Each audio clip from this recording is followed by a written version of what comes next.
yeyar ichardi. Xiyonatga bilasanmi nima kiradi?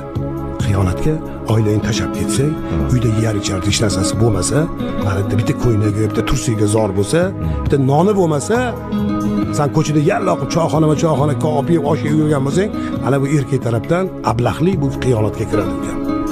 Agar endi uyda xaladinligini to'ldirib qo'ygan bo'lsang, bola chaqangni, ayolingni kiyintirib qo'ygan bo'lsang, tilla taqinchog'ini taqib qo'ygan bo'lsang, tagiga mashinalarni mindirib qo'ygan bo'lsang, uylar qurib qo'ygan bo'lsang, hamma narsang bisyor bo'lsa, yurur choyxonada mazza qilib. bu yarashadi erkakga.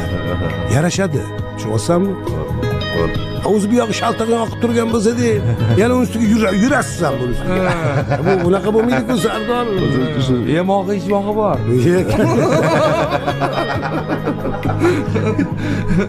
Tushunyapsizmi? O'shancha ayollarni og'zini ochirmaslikka harakat qilishga hamma narsasini bisyor. To'g'ri, ayollarni baxtli qilish juda oson, lekin juda qimmat turadi-da.